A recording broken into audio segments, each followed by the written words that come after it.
Chapter 15, Chug-a-Lacka. We squeezed introductions in before the storm hit. They were called Stump, Biz, and Jim Dandy.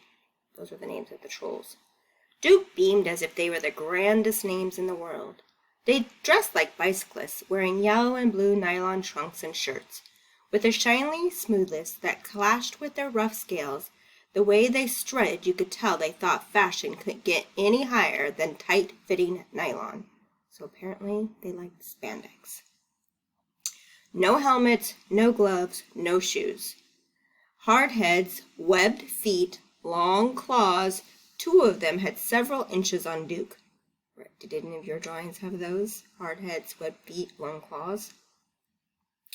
The one named Stump may have stopped a full head shorter than Duke, but spread much broader, so that means he was pretty wide. 2 were taller, 1 was wider.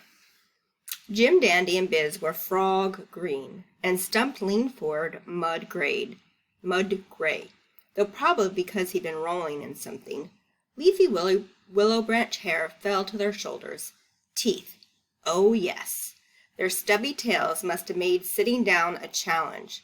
Their speckled scales had yet to sprout warts the way old trolls supposedly do. They weren't kids either. From everything I heard, trolls lived for 100 years, and didn't this bunch look it and smell it? A log canoe I just climbed out of was perfume in comparison. It seemed strange, but after a minute or two of gawking, I got used to their snouts and knobs. In fact, it almost seems as if maybe I spied them somewhere before, in a dream or video game, or passing car. They weren't quite as scary after that thought. The red silk scarf around Jim Dandy's neck seemed almost silly until he started to talk. "So this is the cousin you promised."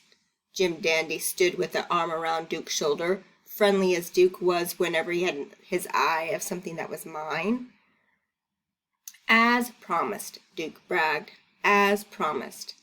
All 3 of the trolls, plus Duke, gave me a close inspection then. Hard as Duke was checking, you thought he'd never seen me before now. As for the rock troll's eyes looking over me, they flashed orange as goldfish. Why do you think they wanted Duke to get her? "She's kind of runty," Jim Dandy observed. "Depends on who's measuring," I said right back. Jim Dandy had a good hoot over that, but the storm cut him short, blowing in a crash and a blaze. Then the rain galloped in, and I felt as though I were caught in a car wash without a car.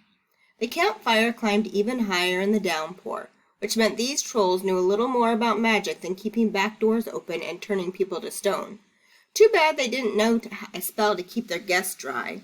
The deluge started them dancing again, possibly in celebration, as around and around the campfire they whirled, bumping into each other and tossing puffballs on the blaze, which made the fire greener and higher.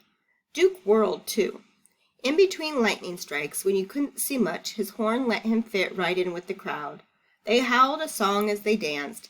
It's not the kind of song I hope to hear again any time soon. Chug-a-lacka, chug-a-lacka, spoons, spoon, spoon, we dance in the dark, not under the moon. Chug-a-lacka, chug-a-lacka, hey, hey, lions and tigers, get out of our way. After a few verses, I began to get the idea that they were trying to talk themselves into doing something brave, and that maybe, on the inside, they weren't so big and tough and scary after all. Then, fast as the storm had arrived, it blew over. A carpet of clear, starry sky unrolled behind it, and the trolls turned sentimental.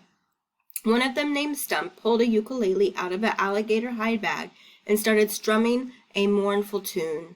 You'd have thought somebody's hamster had died. The troll called Jim Dandy started singing. It sounded as though he was having a tooth pulled, but Duke, standing respectfully off to the side, looked as though it was the prettiest tune he had ever heard. "Goodbye, dear sisters, we're leaving this river. Goodbye, dear sisters, we'll dig up our dads. Our mothers don't want us, we've turned truly rotten. They drove us away with the stone and the pan. But someday they'll know how poorly they judged us when we come back with pure gold in our hands. Goodbye, dear sisters, we're leaving this river. Goodbye, dear sisters, we'll dig up our dads.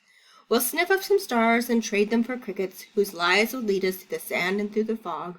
And when we find out the place that our dads went to, we'll smash all their kettles and drink up their grog. Goodbye, dear sisters, we're leaving this river. Goodbye, dear sisters, we'll dig up our dads. Sounds like the song has something to do with our dads. Every word of it was heartfelt and left me wishing there was some way I could help ease their sorrows. When the one called Stump wiped a tear from his eye and waved for me to join in, I gave Jim Dandy some help with the chorus. There's sure to be plenty of old courage and glory. There's sure to be treacherous times that are bad. But we don't fear nothing unless it's the story of Bo the great rock troll who tricked all our dads. Goodbye, dear sisters, we're leaving this river. Goodbye, dear sisters, we'll dig up our dads. We sang long enough for the moon to come up, yellow as a cat's eye and as thin as someone who can't quit dieting. As soon as the moon arrived, Jim Dandy stopped singing and whipped out sunglasses, though in this case I suppose they should be called moon glasses. Biz started to say something to Jim Dandy, then caught Duke listening and thought better of it. Grabbing a lock of Jim Dandy's willow hair, he yanked him off to the side for privacy. Jim Dandy went along without a squawk, which said tons about who really ran the show. Duke leaned their way, eavesdropping for all he was worth. He couldn't have been hearing much, though, not the way his face was screwed around his horn. Whatever he was missing left him pretty worried. Okay, so we had the names of the river trolls that Duke had met. So it's Stump, Biz, and Jim Dandy. And we had a really good description of what they looked like.